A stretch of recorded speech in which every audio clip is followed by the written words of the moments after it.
ओम नमोस्तु नमोस्तु नमोस्तु नमोस्तु नमोस्तु। नमो लोये शौत्रिकालवर्ती अरहंताणं। नमो लोये शौत्रिकालवर्ती सिद्धाणं। नमो लोये शौत्रिकालवर्ती आयर्याणं। नमो लोये शौत्रिकालवर्ती उवज्जायाणं। नमो लोये शौत्रिकालवर्ती शवशाहुणम्। ओंकार बिंदु संयुक्तम नित्यम ध्यायन्ति योगिनः। कामदम मोक्षदम चैव ओंकाराय नमो नमः। मंगलम भगवान वीरो मंगलम गौतमो गणी। मंगलम कुंकुंदार्यो जैनधर्मोस्तु मंगलम। सर्वमंगल मांगल्यम सर्व कल्याण कारकम। प्रधानम सर्वधर्माणं जैनम जयतु शासनम। नमः समयिशाराय स्वानुभूत्या चकाशते। चित् स्वभावाय भावाय सर्वभावांतरच्छिदे। एगो में शाश्वतोपा ज्ञान दर्शन लक्षणों। शेषा में बाहिरा भावा सवे संयोग लक्षणा। मारो सुशाश्वत एक दर्शन ज्ञान लक्षण जीव से। बाकी बधा संयोग लक्षण भाव मुझती बाह्य से। वो एक शुद्ध सदा अरूपी ज्ञान दर्शन मई खरे। कई अन्य ते मारु जरी परमाणु मात्र नथी हरे। जे जान तो अरहंत ने गुण द्रव्य ने परियय पणे। ते जीव जाने आत्म ने तसु मोह पामे लय करे। नथी अप्रमत के प्रमत नथी जे एक ज्ञायक भाव छे। ए रीत शुद्ध कथाय ने जे ज्ञात ते तो तेज छे। जेम नेत्र तेमज ज्ञान नथी कारक नथी वेद करे। जाने ज कर्मो दे निर्जरा बंध तेमज मोक्ष ने। ध्रुव चल ने अनुपम गति पामेल सर्वे सिद्ध ने। वंदी कहूं श्रुत केवड़ी कथिता समय प्राप्त। पुस्ताप निज ने मोक्ष पंथे। ध्यान अनुभव ते हने। तेमाज नित्य विहार कर। नहीं विहर पर द्रव्यो विषय। ओम श्री नमः शितेभ्य नमः शितेभ्य नमः।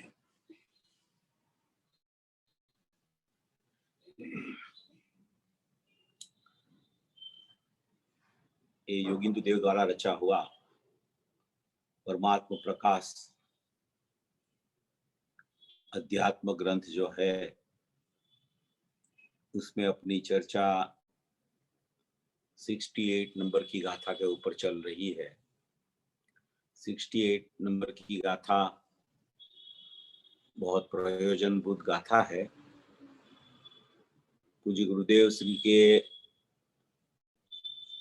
इसमें 3 प्रवचन हुए हैं 6 साल में 1976 में 3 प्रवचन हुए हैं। 2 प्रवचन का स्वाध्याय अपना हो चुका अक्षरस प्रवचन का।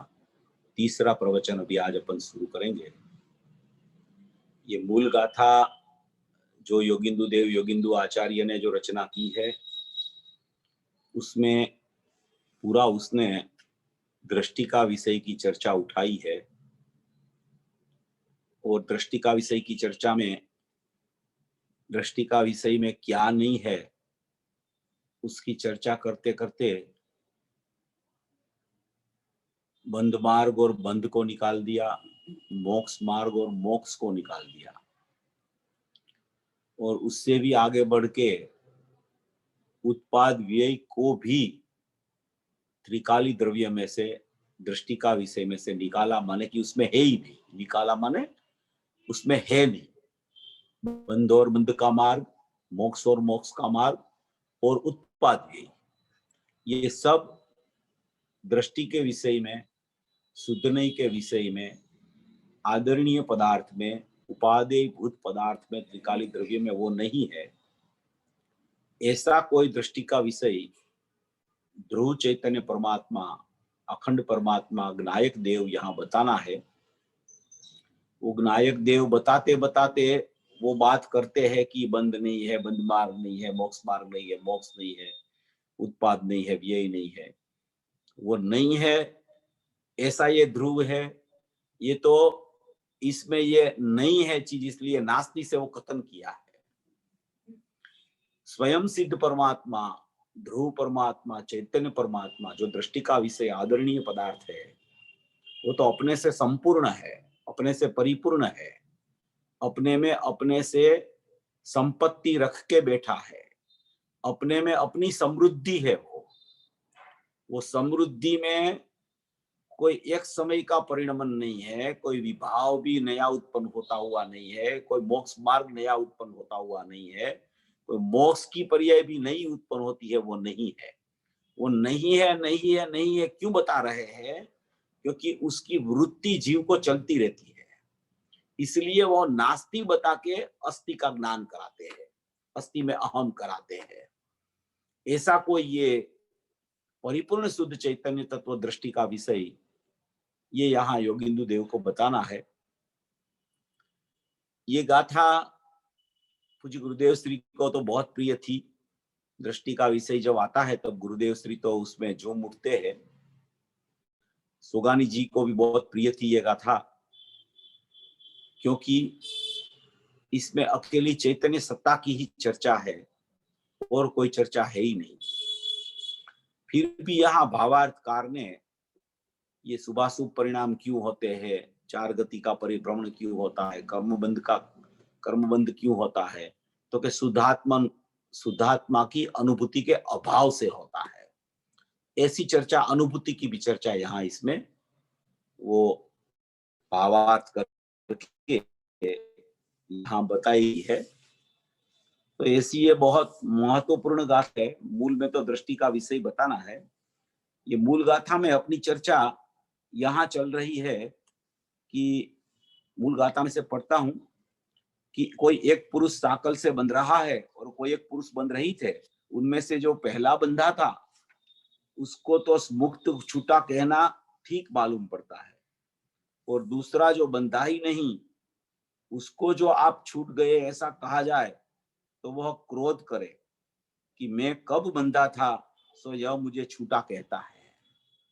जिसको बंदी नहीं है उसको मोक्ष की क्या आवश्यकता है? जो रस्सी से जिसको बांध दिया है उसको रस्सी खोलनी है, सांकड़ से बांध दिया है उसको सांकड़ खोलनी है, जंजीर पहना दी है उसको जंजीर खोलनी है। जेल में जो जाता है वो जेल में से बाहर निकलता है। अभी यहाँ कहते हैं कि दृष्टि का विषय त्रिकाली ध्रुव, चैतन्य परमात्मा, अखंड परमात्मा, एक रूप विनायक देव, वो कभी बंधा ही नहीं, कभी बंद मार्ग में गया ही नहीं, कभी परिणमन में आया ही नहीं, कभी एक समय की पर्याय में आया ही नहीं।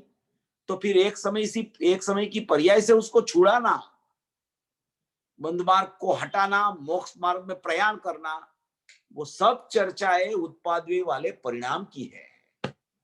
ये तो बंधा ही नहीं तो छूटना कहां से होगा? वो तो सदाई मुक्त है, प्रथम से ही मुक्त स्वभावी है, उसमें कोई बंद मोक्ष है ही नहीं। क्योंकि जिसको बंद होता है उसका मोक्ष होता है। ये बंधा ही नहीं तो इसका मोक्ष कहां से होगा? ये तो मोक्ष स्वरूप ही भगवान आत्मा है। ऐसा यहां बता रहे हैं कि इसको बंधे को तो मोक्ष कहना ठीक है, बंधा ही ना हो उसे छूटे कैसे कह सकते हैं?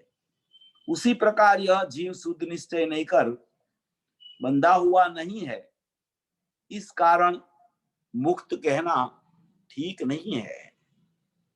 शुद्ध निश्चय नहीं कर माने कि स्वभाव से देखे तो, वस्तु को वस्तु से देखे तो, त्रिकाली द्रव्य को त्रिकाली द्रव्य से देखे तो, उपादेयभूत तत्व को उपादेयभूत तत्व से देखे तो, ना तो उसमें बंध है ना तो उसमें मोक्ष है, ना तो वो बंधा है, इसलिए उसको मुक्त होने की कोई आवश्यकता होती नहीं है। जो जेल में जाता है वो जेल में से बाहर निकलता है, ये तो गया ही नहीं कहीं।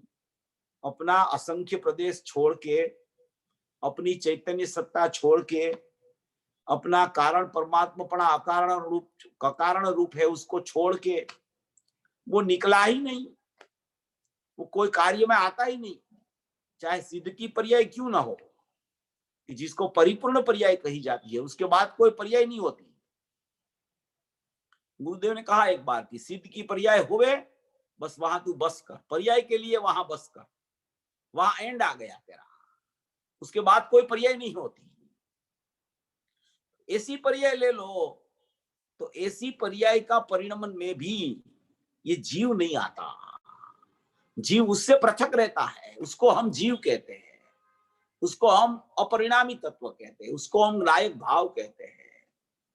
तो ये शुद्ध निश्चय नहीं कर माने स्वभाव से, त्रिकाली द्रव्य से, उपादेयभूत तत्व से, अभेद और अखंड से, अपरिणमनशील पदार्थ से देखे तो वो कभी ना बंधा है, इसलिए उसको मुक्त होना नहीं है। शुद्ध निश्चय नहीं कर बंधा हुआ नहीं है, इस कारण मुक्त कहना ठीक नहीं है।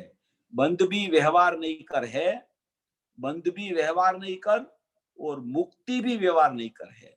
शुद्ध निश्चय नहीं कर न बंध है न मोक्ष है, और अशुद्ध नहीं कर बंध है। शुद्ध निश्चय नहीं कर ना बंध है ना मोक्ष है। शुद्ध निश्चय नहीं कर क्या होता है, तो कि शुद्ध निश्चय नहीं कर त्रिकाली द्रव्य, उसके अलावा कुछ नहीं, तो क्या बंध तो नहीं हो शुद्ध निश्चय नहीं कर, मगर मोक्ष तो मोक्ष अशुद्ध नहीं का विषय है, शुद्ध नहीं का विषय नहीं है। पर्याय देखो व्यवहार नहीं का विषय है, पर्याय के साथ में द्रव्य को मिला के देखो तो अशुद्ध नहीं का विषय हो जाता है। मोक्ष भी व्यवहार नहीं का विषय है, इसलिए शुद्ध निश्चय नहीं कर न बंध है न मोक्ष है, और अशुद्ध नहीं कर बंध है, इसलिए बंध के नाश का यत्न भी अवश्य करना चाहिए। देखो ये क्या कहते हैं, अशुद्ध नहीं कर बंध है, बंध की सिद्धि कर रहे हैं। शुद्ध नहीं कर तो मुक्त स्वभावी आत्मा है, मगर अशुद्ध नहीं कर माने कि पर्याय से देखे तो, पर्याय की अपेक्षा से देखे तो, वर्तमान पर्याय में जो बंध चल रहा है उससे देखे तो वो बंध भी है, इसलिए बंध का यत्न भी अवश्य करना चाहिए। बंध का यत्न, बंध का माने कि नाश करने का पुरुषार्थ, बंध चला जाए और मोक्ष कैसे प्रकट हो जाए, तो कि शुद्धात्मा की दृष्टि से हो जाए। तो शुद्धात्मा द्रव्य है, श्रद्धा का विषय है, और ज्ञान का विषय भी शुद्धात्मा है, और जो उत्पाद भी है वो अशुद्ध नहीं कर है, मगर बंध भी पर्याय में है, तो बंध को भी माने कि दूर करके उसमें यहाँ मोक्ष की प्राप्ति भी होनी चाहिए। भले वो पर्याय को व्यवहार कहा, भले वो पर्याय को एक समय की कही, भले वो पर्याय को उत्पाद वाली कही, मगर वो भी बंध रूप हो रही है, और ये मुक्त स्वभावी है, और ये बंध हो रहा है यहाँ पर्याय में, तो वो पर्याय में भी बंध का अभाव करके मोक्ष की प्राप्ति करने का पुरुषार्थ करना चाहिए। तो वो पुरुषार्थ क्या होता है, ये त्रिकाली द्रव्य है, उसको समझना, समझ के उसकी दृष्टि करना, दृष्टि करके उसका ज्ञान सम्यक करना, और स्वयं ज्ञानमय शुद्ध वेदन करना, उसका नाम बंध से निवृत्त होके मोक्ष की प्राप्ति करना है। इसलिए यहाँ कहते हैं, इसलिए बंध के नाश का यत्न भी अवश्य करना चाहिए। यहाँ यह अभिप्राय है कि सिद्ध समान यह अपना वितराग निर्विकल्प समाधि में लीन पुरुषों को उपादे। सिद्ध समान है ये अपना आत्मा, सिद्ध समान माने जो सिद्ध को प्रगटता हो गई है सिद्ध दशा की, वो सिद्ध जैसा ही, माने कि ये त्रिकाली द्रव्य है, जैसा सिद्ध है ऐसा ही त्रिकाली द्रव्य है, मगर हम तो ये कहते हैं कि ये जैसा त्रिकाली द्रव्य है वैसा सिद्ध परमात्मा हुआ है।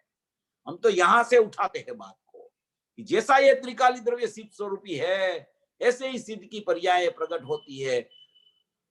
सादी अनंत काल तक पर्याय निकलती रहे सिद्ध दशा की, फिर भी ये सिद्ध स्वरूपी भगवान आत्मा में कोई कमी नहीं आती।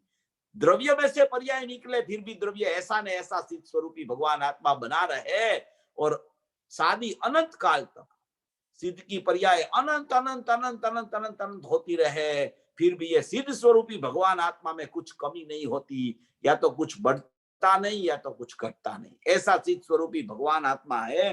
तो कहते हैं कि सिद्ध समान यह अपना शुद्धात्मा वितराग निर्विकल्प समाधि में लीन पुरुषों को उपादेय है। वितराग निर्विकल्प समाधि में जो लीन पुरुष होते हैं, माने कि समाधि माने अपना ज्ञायक भाव में लीन होके निर्विकल्पता प्रकट करते हैं, ऐसे पुरुषों को वो सिद्ध समान आत्मा शुद्धात्मा उपादेय है, अन्य सब है ही है। ये मूल गाथा में ये प्रकरण ये कहना चाहते हैं। तो ये तीसरा प्रवचन जो पूज्य गुरुदेव श्री का चलने वाला है, उसमें ये गाथा का ये बिंदुओं के ऊपर पूरी चर्चा आने वाली है। जब जब अपन नया प्रवचन शुरू करते हैं तो पहले मूल गाथा देख लेते हैं कि ये मूल गाथा में कौन सा पैराग्राफ यहाँ पूज्य गुरुदेव श्री ये प्रवचन में चलाने वाले हैं, तो वो पैराग्राफ के ऊपर ही ये प्रवचन पूरा चलेगा। तो वो पैराग्राफ अपन पढ़े तो अपने को पता चले कि यहाँ ये गुरुदेव को ये पैराग्राफ की अपेक्षा ये आचार्य भगवान ने जो कहा है उसकी अपेक्षा में से यहाँ ये प्रवचन सिद्ध किया है पूज्य गुरुदेव श्री ने। तो अभी ये पूज्य गुरुदेव श्री का प्रवचन है, परमात्मा प्रकाश दूसरा भाग है। दूसरा भाग में 214 नंबर का पेज पे ये प्रवचन शुरू हो रहा है। प्रवचन नंबर 47 है। पूज्य गुरुदेव श्री का अक्षरस प्रवचन है। ये अक्षरस प्रवचनों की श्रृंखला जब से शुरू हुई है, जब से शुरू भी हुई है, जहां से भी शुरू हुई, मगर अक्षरस प्रवचन की श्रृंखला जब से शुरू हुई है तब पूज्य गुरुदेव श्री का हृदय जैसा था वैसा उसका अक्षर देह में बाहर आ गया। तो ये अक्षरस प्रवचन आने से पूज्य गुरुदेव श्री का हृदय अपन उसका अक्षर देह में से पढ़ते हैं तो उसका अर्थ भी अपन उस अपेक्षा से कर सकते हैं। जब अक्षरस प्रवचन नहीं थे तब संकलित प्रवचन तो थे, मगर संकलित प्रवचन अच्छे भी थे, वो भी, उसमें कोई प्रॉब्लम नहीं था। कोई जगह हो गया कोई प्रॉब्लम, वो तो हो जाता है।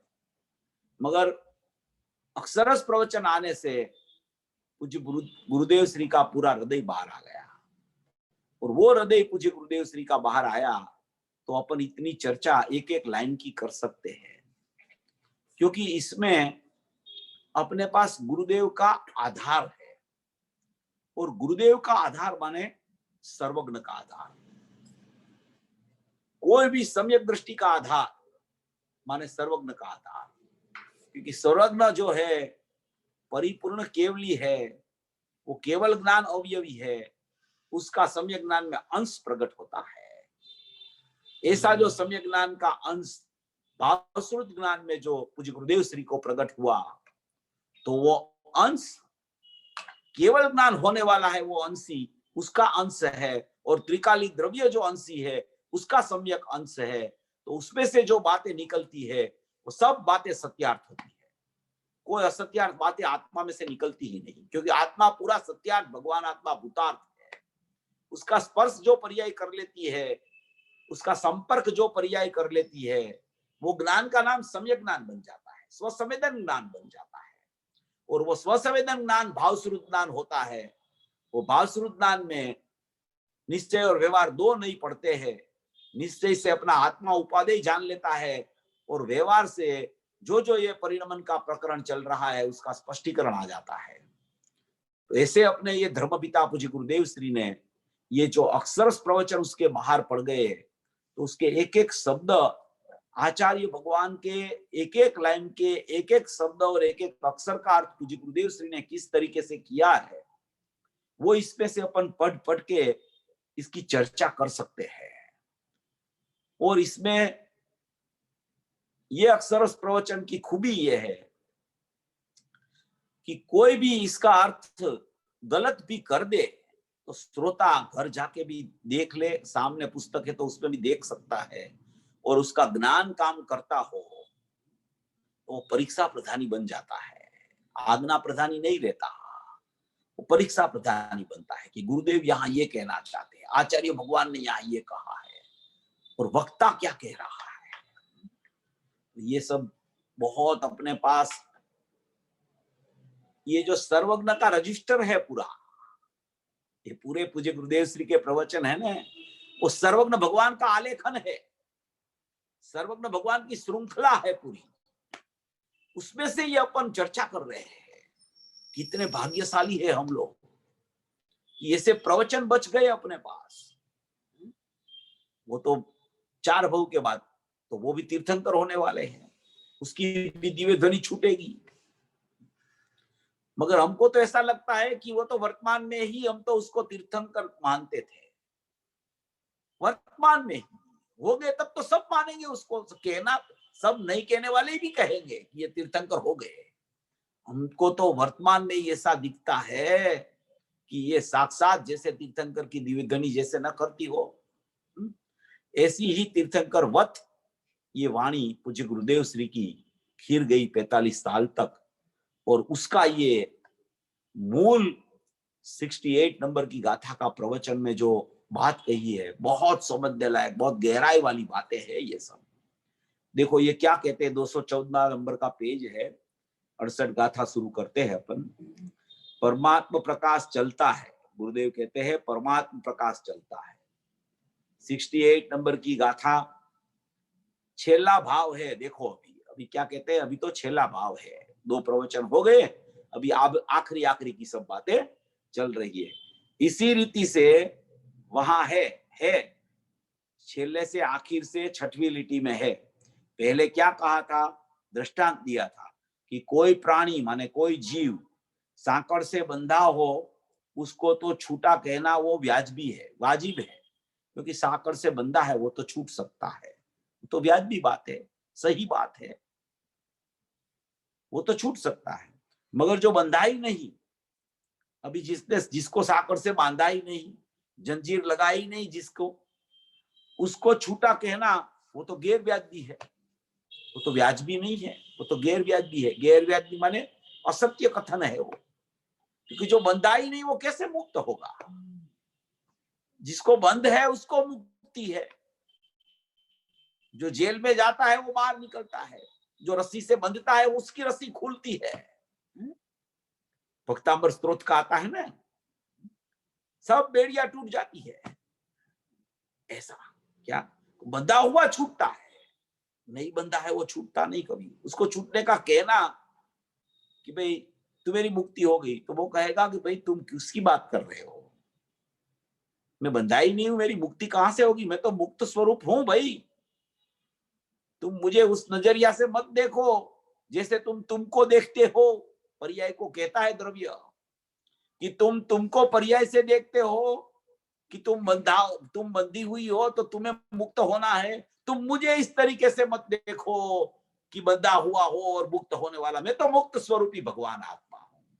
और तुझे भी अगर मुक्ति चाहिए ना तो मुझे देखने लग, मेरी तरफ झांक, तो तेरी भी मुक्ति हो जाएगी, बंध छूट जाएगा तेरा भी, ऐसा कहना चाहते हैं यहाँ। मगर जो बंधा ही नहीं उसको छूटना कहना वो तो गैर व्याजबी है। समझ में आया, सांकड़ का जंजीर का दृष्टांत है, जंजीर समझ में आती है। जंजीर यहाँ कहते हैं कि कोई प्राणी कोई जीव सांकड़ से बंधा हुआ हो, जंजीर से बंधा हुआ हो तो उसको छूटा, ऐसा कहना तो यथार्थ है। मगर जो सांकड़ से बंधा ही नहीं उसको छूटा कहना वो तो वाजिबी नहीं है। जो मोक्ष स्वरूपी है उसको मोक्ष होता नहीं उसका। श्रीमद जी ने कहा है कि जीव का मोक्ष होता नहीं, जीव का मोक्ष नहीं होता, मोक्ष समझ में आता है। मोक्ष समझ में आता है उसका मतलब क्या, मोक्ष नहीं होता उसका मतलब क्या, कि जीव का मोक्ष नहीं होता इसलिए जीव में पर्याय नहीं है, मोक्ष पर्याय का होता है। और मोक्ष समझ में आता है उसका मतलब क्या, कि पर्याय में अभी मोक्ष हो गया तो ज्ञान हो जाता है कि पर्याय में मोक्ष हो गया।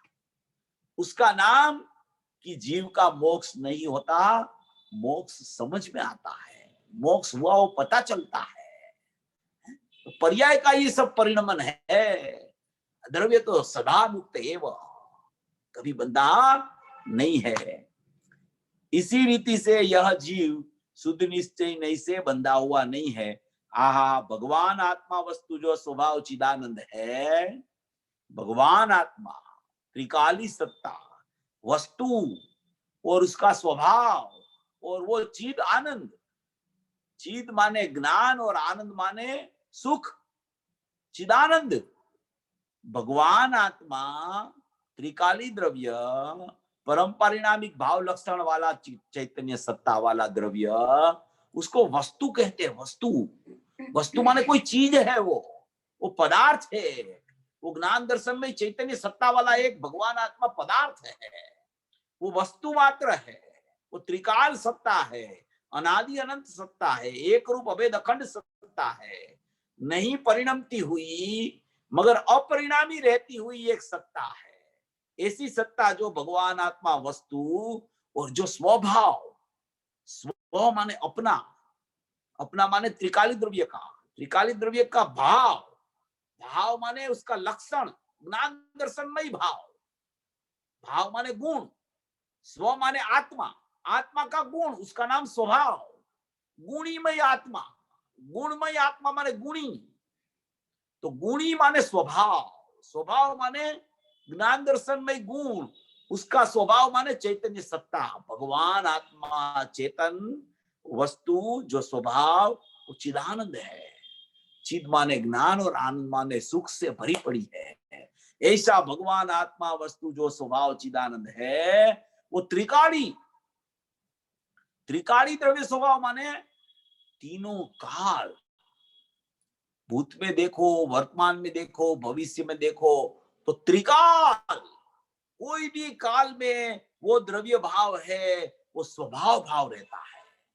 त्रिकाल, कोई भी काल में, अनादि अनंत, जब देखो तब वो जो स्वभाव माने कि अपना ज्ञायक भाव, ज्ञान दर्शनमय जो है, स्व माने ज्ञायक, ज्ञान दर्शनमय माने भाव, वो ज्ञायक भाव जो है द्रव्य भाव, त्रिकाली द्रव्य भाव, अनादि अनंत द्रव्य भाव, वो स्वभाव भाव है।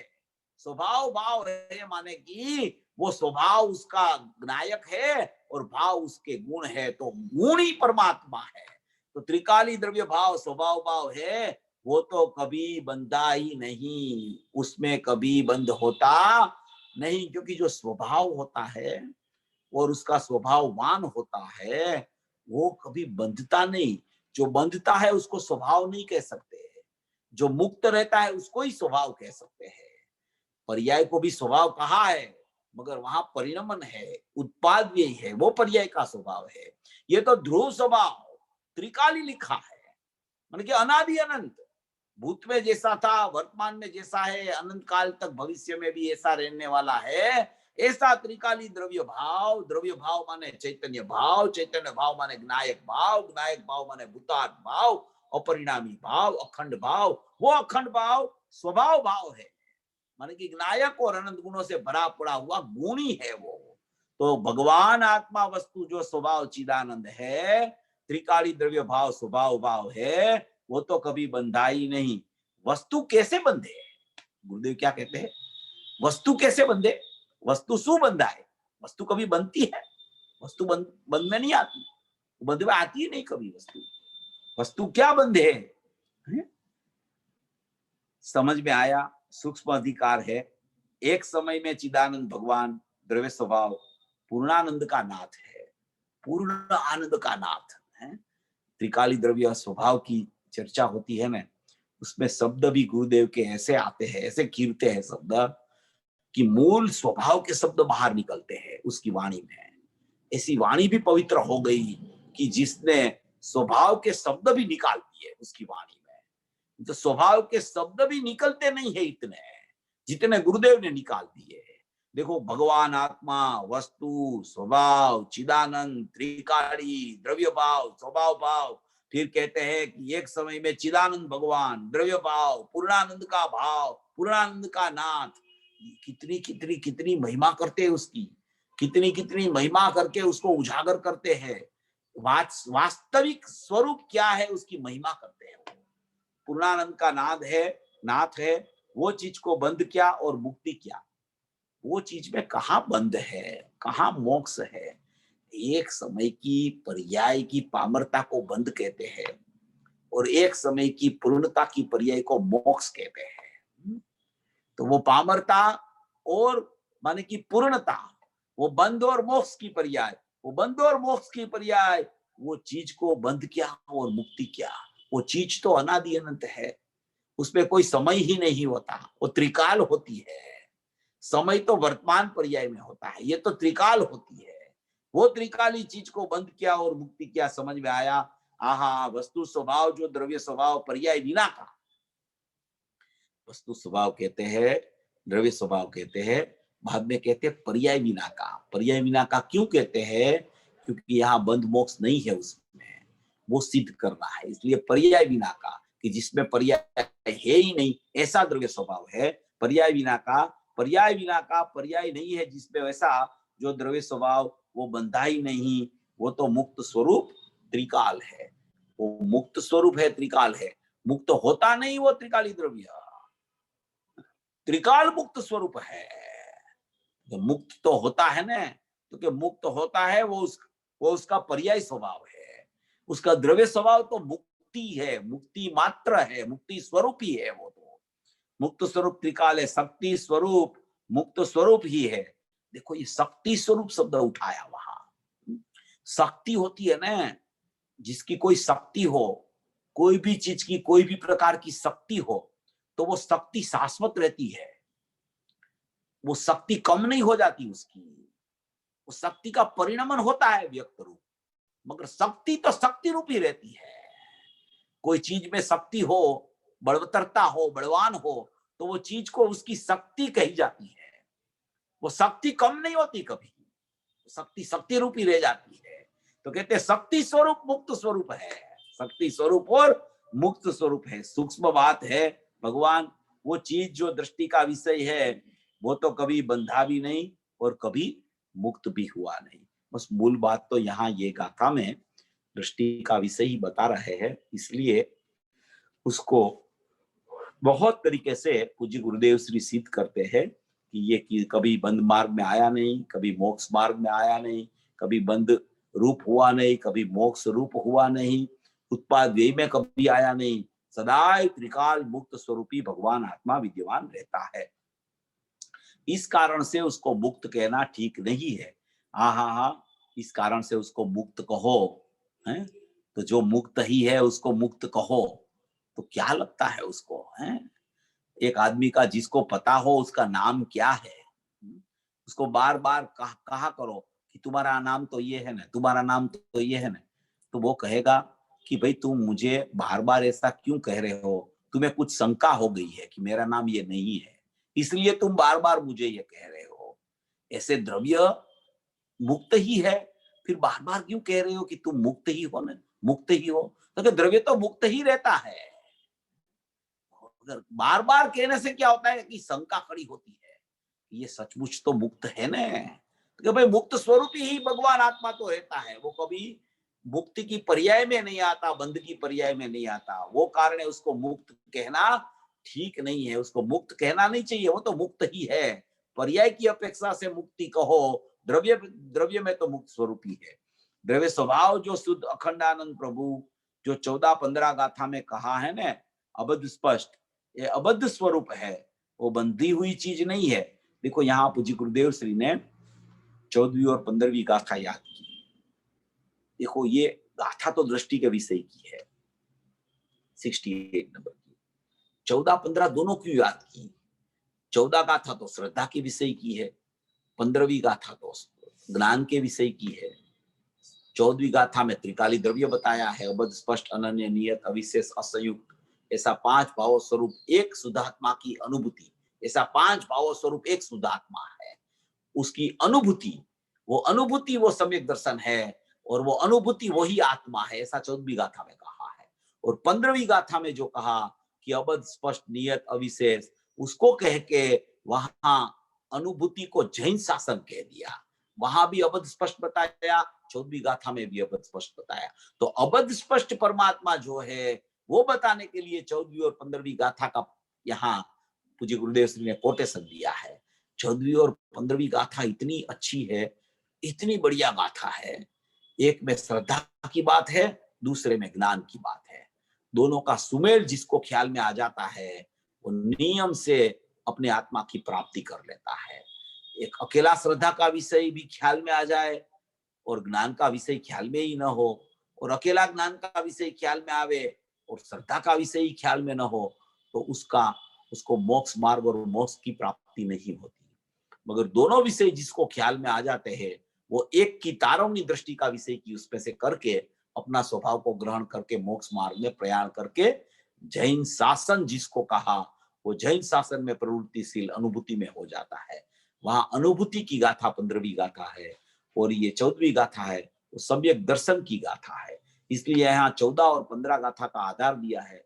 वहां कहा 14 गाथा में, अबस्पष्ट अनन्य नियत अविशेष असंयुक्त 5 भाव स्वरूप एक आत्मा है।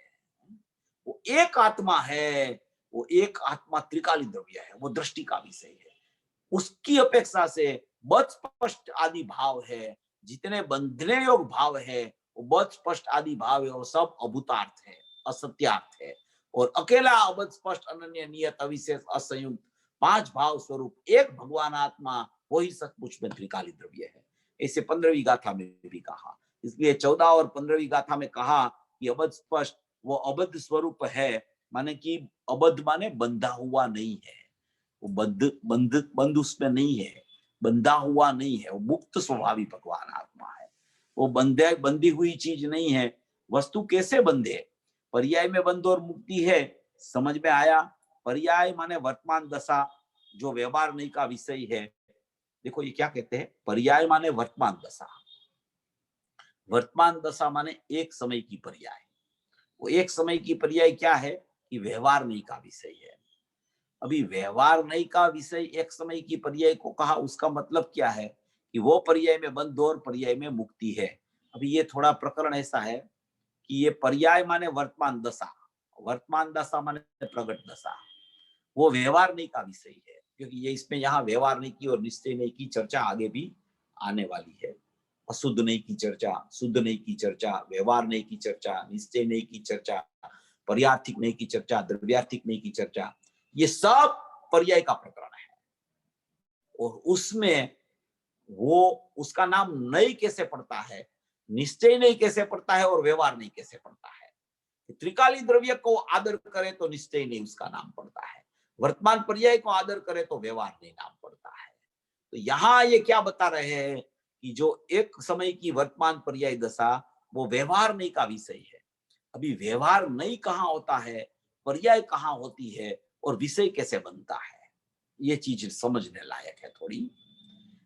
दृष्टि का विषय तो सुरक्षित है, वो तो स्वयं रक्षित है, परमात्मा है, ध्रुव चैतन्य सत्ता है, त्रिकाली द्रव्य है। अभी एक समय की वर्तमान दशा है, वो व्यवहार नहीं का विषय है और वो पर्याय में बंध और पर्याय में मुक्ति है।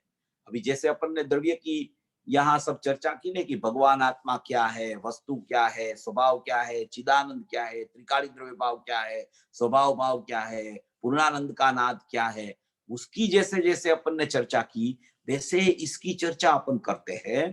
पर्याय माने वर्तमान दशा, वर्तमान दशा माने एक समय की उत्पाद वाली पर्याय।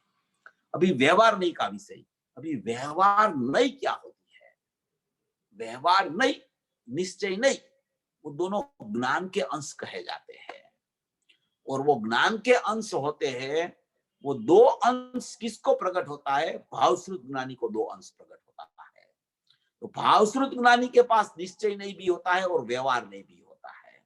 तो भावश्रुत ज्ञानी को, जिसको त्रिकाली द्रव्य दृष्टि में आ गया है, जिसको मोक्ष मार्ग प्रकट हो गया है, उसको दो नहीं का ज्ञान होता है। जिसको द्रव्य का ज्ञान होता है उसको पर्याय का यथार्थ ज्ञान होता है। जिसको द्रव्य का ज्ञान नहीं होता है उसको पर्याय का ज्ञान वास्तविक कभी नहीं हो सकता। उसको ऐसा लगता है कि पर्याय ऐसी है, पर्याय ऐसी है, मुझे पता है, वो सब अनुमान ज्ञान है, वो अनुभव वाला ज्ञान नहीं है, वास्तविक ज्ञान नहीं है, नई पूर्वक प्रमाण नहीं हुआ है उसको। जिसको नई पूर्वक प्रमाण होता है उसको वो प्रमाण की सत्ता, जो द्रव्य पर्याय स्वरूप सत्ता में प्रमाण हुआ है, उसको जो सम्यक ज्ञान में, भावश्रुत ज्ञान में निश्चय और व्यवहार प्रकट हुआ है, उसको सचमुच में निश्चय नहीं का विषय त्रिकाली द्रव्य और व्यवहार नहीं का विषय एक समय की पर्याय उसका पता चलता है।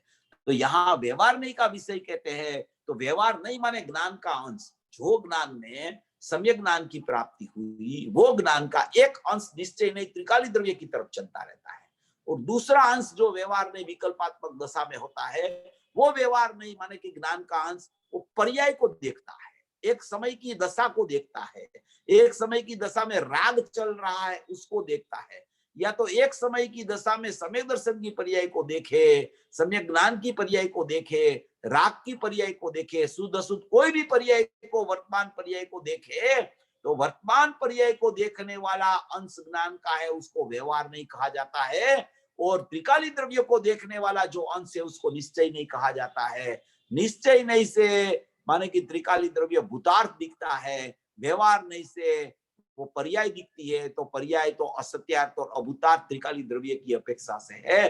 तो व्यवहार नहीं का विषय क्या है? एक समय की पर्याय है, ऐसा यहाँ कहना चाहता है। एक त्रिकाली द्रव्य एक ज्ञान का अंश अभेद होकर परिणम गया, वो निर्विकल्प दशा।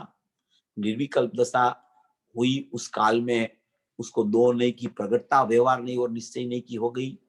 फिर वो विकल्पात्मक दशा में आया, तो विकल्पात्मक दशा में निश्चय नहीं इधर काम करती है, व्यवहार नहीं का उत्पाद जो ज्ञान का अंश होता है वो एक समय की पर्याय को देखता रहता है कि अभी कितना राग बाकी है, मैं कहाँ खड़ा हूँ, मैं कौन सी पर्याय में अभी बरत रहा हूँ, उसको व्यवहार नहीं कही जाती है। और ये चारित्र की पर्याय में राग चल रहा है, उसको देखने वाला जो ज्ञान है उसको व्यवहार नहीं कह के राग का भी उसको ज्ञान होता है, उसका नाम व्यवहार नहीं यहाँ कहा जाता है। तो वर्तमान पर्याय दशा जो व्यवहार नहीं का विषय है, व्यवहार नहीं का विषय वर्तमान पर्याय दशा है। वो पर्याय में बंध और पर्याय में मुक्ति है, राग की पर्याय में वितरागता होती है, मिथ्यात्व की पर्याय में सम्यक दर्शन होता है, अज्ञान की पर्याय में सम्यक ज्ञान होता है। और राग चला जाए तो परिपूर्ण वितरागता, और ज्ञान भी परिपूर्ण हो जाए तो केवल ज्ञान, तो वो भाव मोक्ष हो गया। और बाद में भी चारों कर्म घाती कर्म का भी अभाव हो जाए तो मुक्ति की दशा सिद्ध दशा हो जाती है। तो वो सब पर्याय में जाता है पूरा पूरा। और वो पर्याय को देखने वाली नहीं को व्यवहार नहीं कहा जाता है, द्रव्य को देखने वाली नहीं को निश्चय नहीं कहा जाता है। ये दोनों नहीं का प्रकरण ज्ञानी होने के बाद में उसको दो नहीं का ज्ञान, दो भेद पड़ते हैं ज्ञान में, और उसको निश्चय क्या है और व्यवहार क्या है, माने निश्चय नहीं का विषय क्या है और व्यवहार नहीं का विषय क्या है, उसका यथार्थ ज्ञान ज्ञानी को सचमुच में होता है। तो यहाँ कहते हैं कि पर्याय वर्तमान दशा जो व्यवहार नहीं का विषय है, वो पर्याय में बंध और पर्याय में मुक्ति है। समझ में आया? तो मुमुक्षु का प्रश्न उठाया। मुमुक्षु में, मुमुक्षु माने राम जी बापू जी ज्यादा ऐसा प्रश्न करते रहते हैं। ऐसा प्रश्न उठाया कि अपने को पर्याय से क्या काम है। अभी गुरुदेव, ये तो ध्रुव की गाथा चल रही है, त्रिकाली द्रव्य बताना है योगिंदु देव आचार्य को, और अपने को पर्याय से काम क्या है? पर्याय की बात आपने कहाँ उठाई है कि वर्तमान दशा है न, व्यवहार नहीं का विषय है न, पर्याय में बंध है न, पर्याय में मुक्ति है न। तो समझ में आया ऐसे फिर कहते हो आप कि समझ में आया कि नहीं, ये पर्याय में व्यवहार नहीं है, पर्याय एक समय की है। ये अपने को पर्याय से क्या काम है? यहाँ द्रव्य की बात चल रही है, आप पर्याय को बीच में क्यों डालते हो? यही नहीं जब द्रव्य में पर्याय, फिर पर्याय की चर्चा क्यों? मतलब ही क्या रहता है? पर्याय है ही नहीं तो मतलब द्रव्य द्रव्य की चर्चा करो ना, पर्याय की चर्चा क्यों करते हो? तो कि वो पर्याय है ही नहीं ना, उसका मतलब कि पर्याय भी है। पर्याय है ही नहीं, वो द्रव्य में नहीं है। पर्याय है, वो पर्याय में है। तो इस अपेक्षा से यहाँ पूज्य गुरुदेव श्री उसकी चर्चा करते हैं। द्रव्य में नहीं है पर्याय। कोई द्रव्य त्रिकाली द्रव्य में एक समय की वर्तमान पर्याय का अस्तित्व शामिल अगर हो जाए त्रिकाली द्रव्य में, तो वो द्रव्य ही न रहे, वो परिणमने लगे। और परिणमने वाली चीज को हम त्रिकाली द्रव्य ध्रुव सदृश नहीं कह सकते हैं। इसलिए पर्याय पर्याय में होती है, द्रव्य द्रव्य में होता है। तो यहाँ कहते हैं कि अपने को पर्याय से क्या काम है, पर्याय की बात क्यों उठाते हो ऐसा? तो कहते हैं करना तो सब पर्याय में है ना। गुरुदेव ये कहते हैं, देखो ये गुरुदेव है, कितनी भी ध्रुव की बात वो करते रहते हैं। ध्रुव का ही यहाँ पूरी चर्चा चल रही है 68वीं गाथा में, मगर ये गुरुदेव ऐसा फरमा रहे हैं। श्रोता ऐसा प्रश्न करता है कि अपने को पर्याय का क्या काम है, तो कहते हैं कि करना तो पर्याय में है ना। तो अभी ये ऐसा गुरुदेव कहते हैं तो पर्याय दृष्टि हो जाती होगी उसको। ये पर्याय दृष्टि का कथन है क्या ये? अरे भैया ऐसा नहीं है, ये ज्ञान कराते हैं जीवों को कि करना तो सब, होना सब पर्याय में होता है, प्रगटपना पर्याय में है, बंध पर्याय में है, मोक्ष पर्याय में होता है। तो व्यवहार नहीं का विषय भी है, विषय है ही नहीं ऐसा नहीं। द्रव्य से देखो तो कुछ नहीं है, ये पर्याय ही नहीं है तो व्यवहार नहीं, निश्चय नहीं, खत्म हो गई सब बात। मगर पर्याय में सब हो रहा है और इसलिए तू दुखी है। सुखमय परमात्मा होने पर भी उसकी पर्याय में दुख चल रहा है, इसलिए वो दुख का वेदन कर रहा है। और सुखमय परमात्मा होने पर भी उसकी दृष्टि न होने से उसको दुख का पर्याय में वेदन चल रहा है। वो दुख दूर करने के लिए त्रिकाली द्रव्य की सत्ता, अभेद स्वभाव भाव, चिदानंद परिपूर्ण सत्ता, एक रूप नायक भाव, त्रिकाल स्वभाव बता रहे हैं, मगर पर्याय है ही नहीं ऐसा कह के पर्याय को उड़ा दे कोई, तो ऐसे नहीं चलता है ये मार्ग में। ये मार्ग बहुत पवित्र मार्ग है, बहुत पुराण पुरुष का मार्ग है। ये शास्त्र में आता है समय सार में, पुराण पुरुष। आत्मा को क्या कहा? पुराण पुरुष कहा, अनादि का पुरुष है ये, उसको पुराण पुरुष कहते हैं। तो ये पुराण पुरुष का शास्त्र है। ये सब क्या कहते हैं? करना तो पर्याय में है ना, ध्रुव में करना है कुछ, ध्रुव में कुछ करना है क्या? ध्रुव में तो कुछ करना होता ही नहीं। ध्रुव तो ध्रुव है, उसको कुछ पूर्णता करनी है, वो कुछ अपूर्ण है, उसपे कुछ मिलाओ तो वो शुद्ध हो जाएगा, तो वो तो शुद्ध ही है प्रथम से। उसमें क्या करना है? करना तो सब पर्याय में है। करना माने जो भी परिणमन होता है वो पर्याय में होता है, द्रव्य में कुछ नहीं होता है। इसलिए जो भी करना है, जो भी होने वाला है, जो भी परिणमन होता है, वो सब पर्याय में होता है। ध्रुव में कुछ करना है, ध्रुव में कुछ नहीं करना। मोक्ष मार्ग तो पर्याय है, वो अशुद्ध नहीं का विषय है। देखो, मोक्ष का मार्ग की जो पर्याय है उसको अशुद्ध नहीं कहते हैं। मोक्ष का मार्ग बने सम्यक दर्शन ज्ञान चारित्र। अभी सम्यक दर्शन ज्ञान चारित्र तो त्रिकाली द्रव्य का आश्रय करके प्रकट हुआ है, उसमें अहम करके प्रकट हुआ है। वो अशुद्ध नहीं का विषय कैसे बनता है? तो कि द्रव्य के साथ में तूने पर्याय मिला दी और वो पर्याय को तूने देखा, क्योंकि मोक्ष मार्ग की पर्याय को द्रव्य से अभेद होती है, मोक्ष मार्ग की पर्याय को, और वो पर्याय को तू देखता है द्रव्य की अपेक्षा से कि द्रव्य और पर्याय एक हो गया है, तो वो अशुद्ध नहीं हो गई। अकेला द्रव्य को देखना वो शुद्ध नहीं, अकेली पर्याय को देखना वो माने कि व्यवहार नहीं, और द्रव्य पर्याय को एक साथ में देखना वो माने कि अशुद्ध नहीं हो जाती है। द्रव्य तो शुद्ध है, मगर उसमें मिलावट की पर्याय की तो अशुद्ध नहीं का विषय हो गया। मोक्ष मार्ग तो पर्याय है, वो अशुद्ध नहीं का विषय है। अकेली मोक्ष मार्ग की पर्याय को देखो तो भी अशुद्ध नहीं का विषय है। मोक्ष मार्ग की पर्याय को द्रव्य से अभेद करके परिणामी देखो तो भी वो अशुद्ध नहीं का विषय है। ध्यान रखना, गुरुदेव क्या कहते हैं? ध्यान रखना, पर्याय है ना, मोक्ष मार्ग पर्याय है, क्योंकि बंध मार्ग भाव है वो भी पर्याय है, वो दोनों अशुद्ध नहीं से है। ये अशुद्ध नहीं का प्रकरण यहाँ मोक्ष मार्ग की अपेक्षा से चल रहा है, शुद्ध नहीं का प्रकरण से चल रहा है। भगवान आत्मा शुद्ध है तो वो शुद्ध नहीं का विषय है। मोक्ष मार्ग की भी पर्याय है, वो मोक्ष मार्ग की पर्याय की अपेक्षा से शुद्ध है, मगर उसको द्रव्य के साथ मिलाओ तो द्रव्य में पर्याय का अभेदपना देखना वो प्रमाण का विषय हो जाता है, वो परिणामी द्रव्य हो जाता है, तो उसको अशुद्ध नई का विषय बोला जाता है। एक समय की पर्याय को, एक समयवर्ती पर्याय को देखना वो अशुद्ध नई का विषय है। वो अशुद्ध नहीं से है, वो दोनों अशुद्ध नहीं से है। अशुद्ध का अर्थ पर्याय से है, पर्याय का अर्थ व्यवहार से है। सूक्ष्म है भगवान। गुरुदेव क्या कहते हैं? सूक्ष्म है। ये नई का प्रकरण तो बहुत सूक्ष्म है, और सचमुच में तो नई ज्ञानी को ही होती है, अज्ञानी को विकल्पात्मक नहीं होती है, वो निर्णय करने के लिए होती है। ज्ञानी को जो निर्णय हो गया स्वभाव का, द्रव्य पर्याय का निर्णय ज्ञानी को हो गया विकल्पात्मक नहीं में, फिर वो स्वभाव का अवलंबन लेके शुद्धता प्रकट करता है, तो उसमें शुद्ध स्वभाव प्रकटता हुई शुद्ध स्वभाव की, उसमें दो नई प्रकट होती है। वो भाव श्रुत ज्ञान में निश्चय और व्यवहार, वो सम्यक प्रकार की नहीं है, और अज्ञानी के पास जो नहीं है वो मिथ्या प्रकार की विकल्पात्मक नहीं है, तो उसको सचमुच में नई नहीं कही जाती, क्योंकि नई हमेशा सापेक्ष होती है, निरपेक्ष नया मिथ्या होता है। तो अज्ञानी के पास ऐसा स्वरूप ही नहीं है कि द्रव्य का अवलंबन लेके उसको ज्ञान प्रकट हुआ हो, इसलिए उसकी नहीं है, वो नई विकल्पात्मक कही गई है, ऐसा यहाँ कहना चाहते हैं। ये थोड़ा नई का प्रकरण 47 नई का पूज्य गुरुदेव श्री ने प्रवचन सार में खुलासा किया है।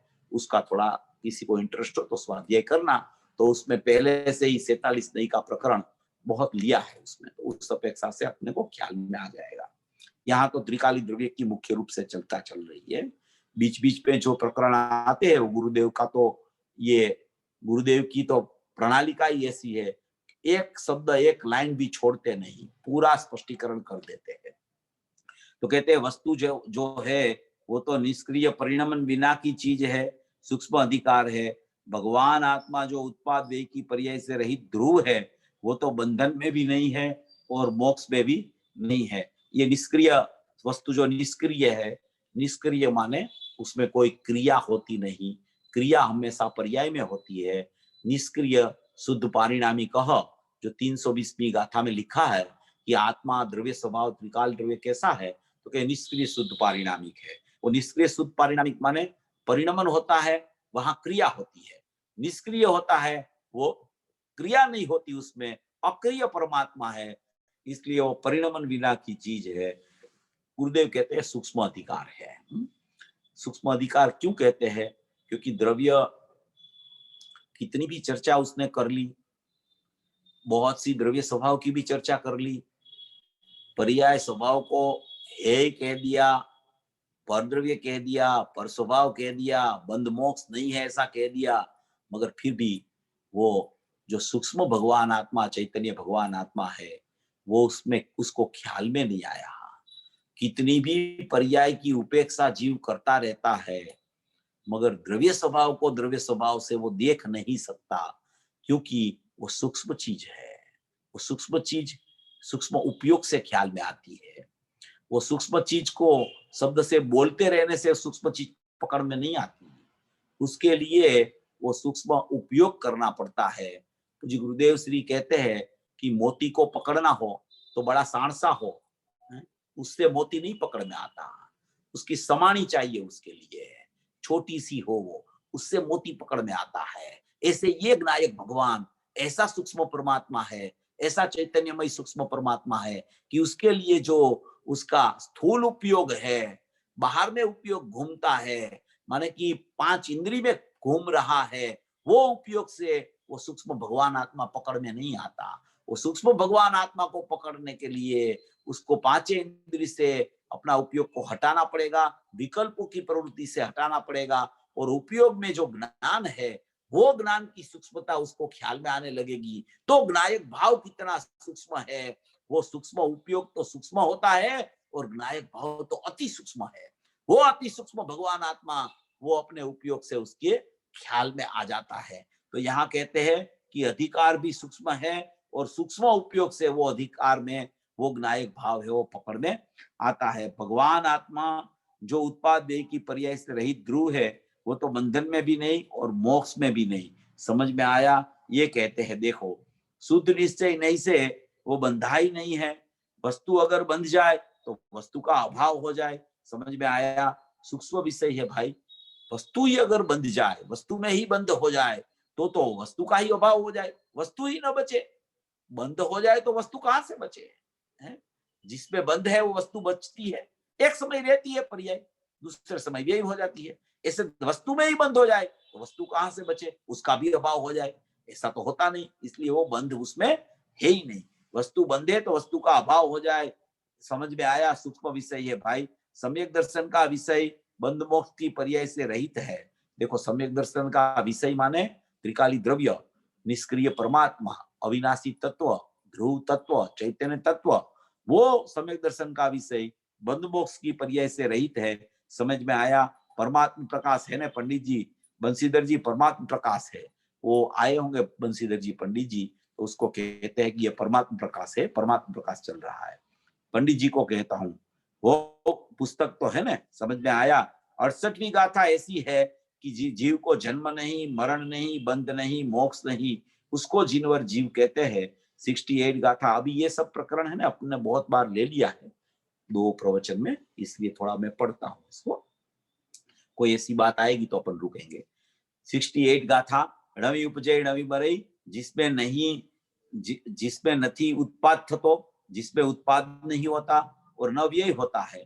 बंधो न मोखु करे, बंध न करे, मोक्ष न करे।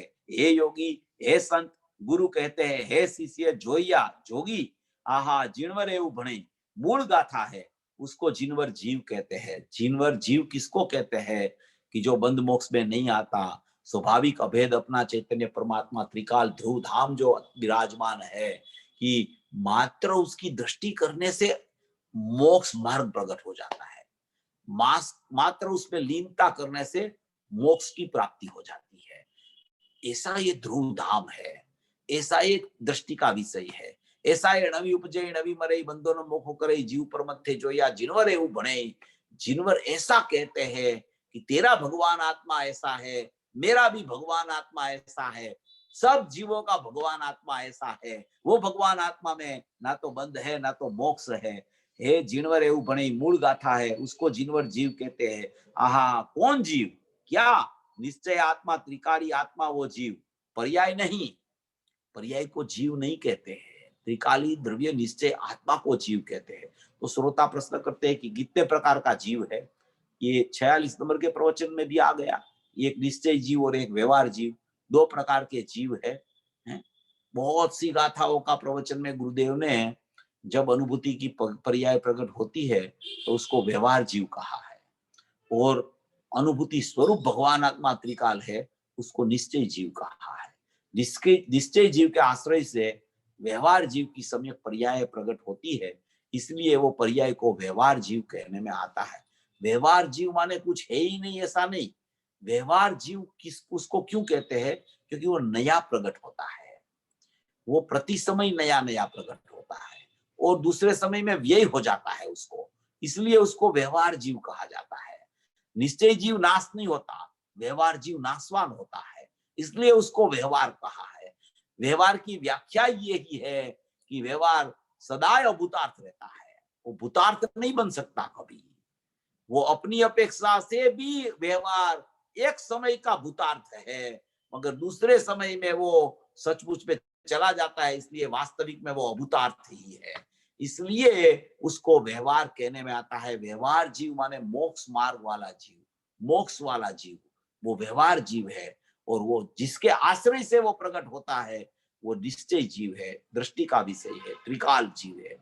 इसमें दो भाग ही बता दिए हैं पूरे, द्रव्य का विभाग अलग, पर्याय का विभाग अलग, दो भाग की चर्चा ये गाथा में पूरी आई है। ऐसा समझना है। इसमें जीव कितने प्रकार का है?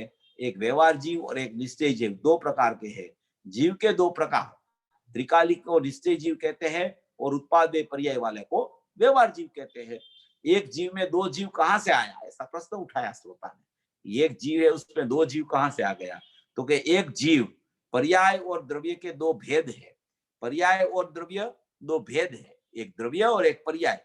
ऐसे एक जीव के दो भेद है, एक द्रव्य के दो भेद है, एक द्रव्य भेद एक पर्याय भेद।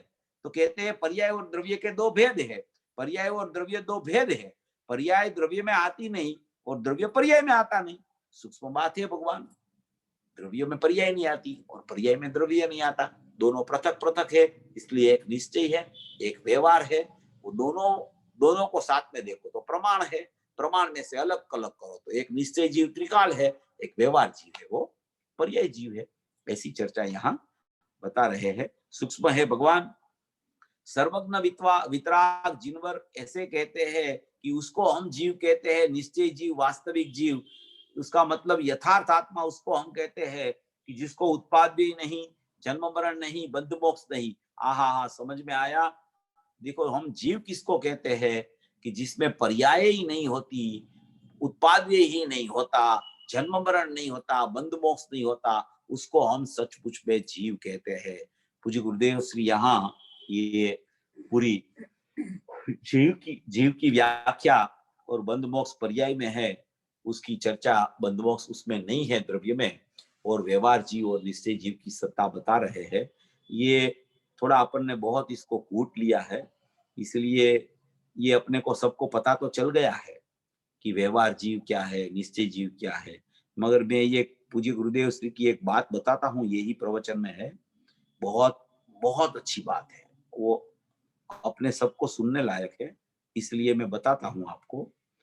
वो आएगी तब तो अपन खुलासा करेंगे, मगर इसमें बहुत अच्छी तरह से आई है। देखो 222 नंबर का पेज निकालना, टाइम तो हो गया है मगर वो मैं पढ़ लेता हूँ। 222 नंबर का पेज पे है, आप निकले तो ठीक है, मैं पढ़ता हूं उसको। देखो उसमें पहला, दूसरा और तीसरा पैराग्राफ है, थोड़ा बड़ा पैराग्राफ है, 8-10 लाइन का।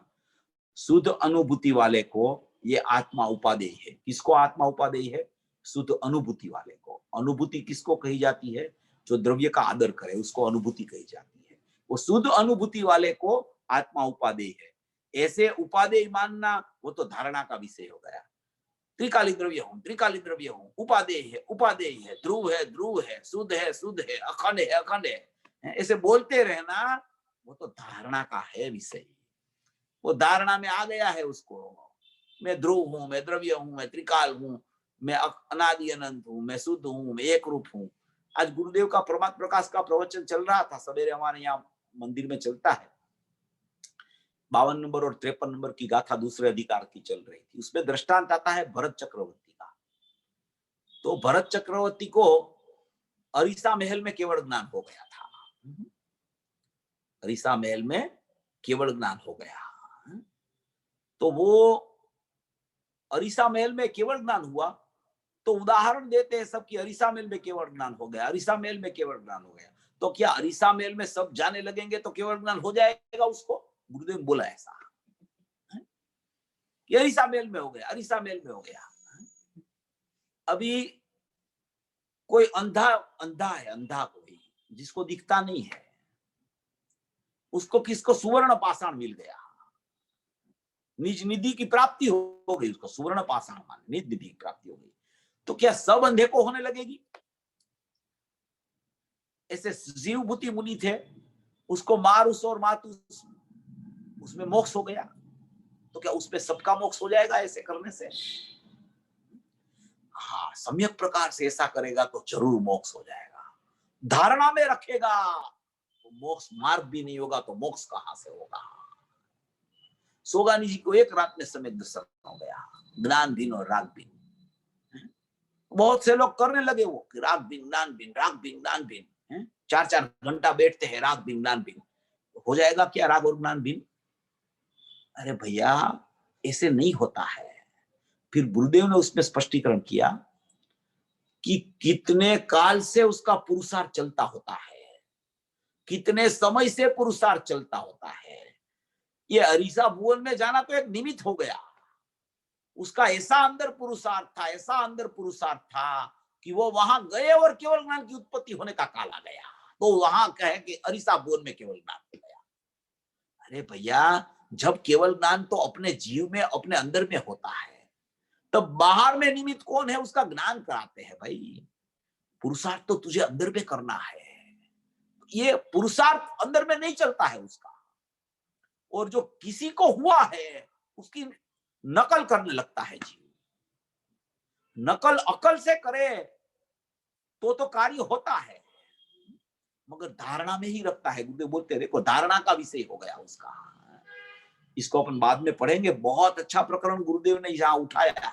बहुत बार ऐसे गुरुदेव के प्रवचनों में ऐसे ऐसे प्रकरण बहुत आते हैं।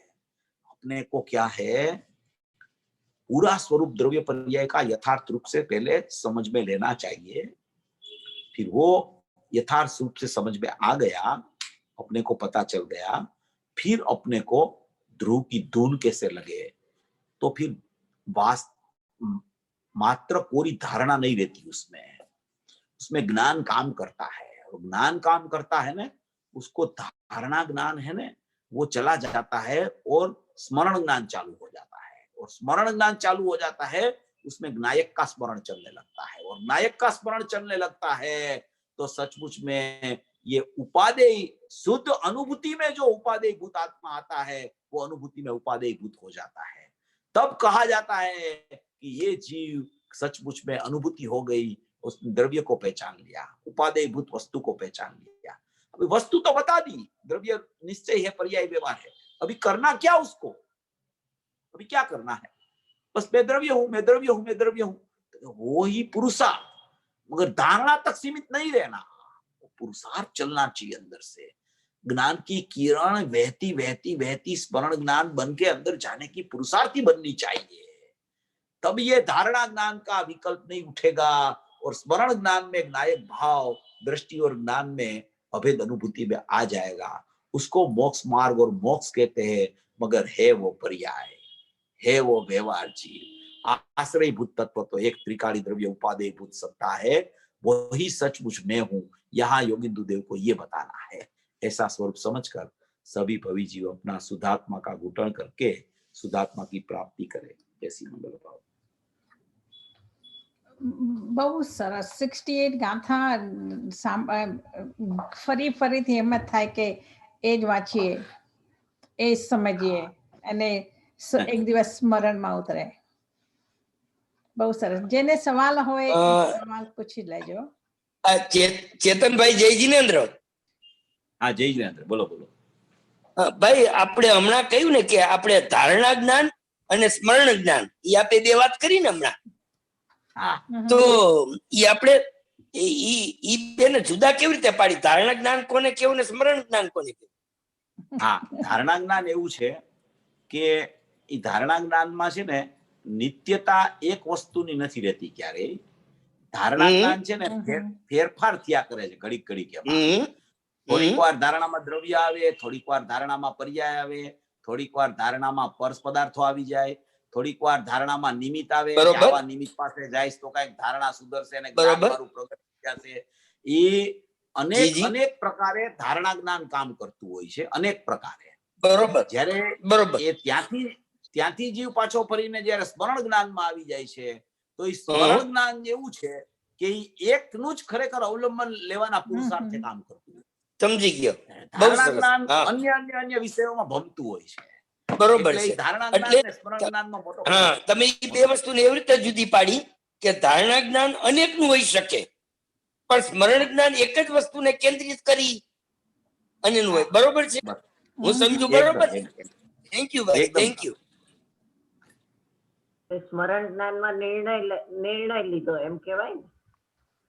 हाँ, स्मरण ज्ञान में निर्णय होता है। निर्णय की भूमिका आती है तो स्मरण ज्ञान आगे बढ़ता है। निर्णय की भूमिका उसमें आ जाती है एकदम। બરાબર બરાબર.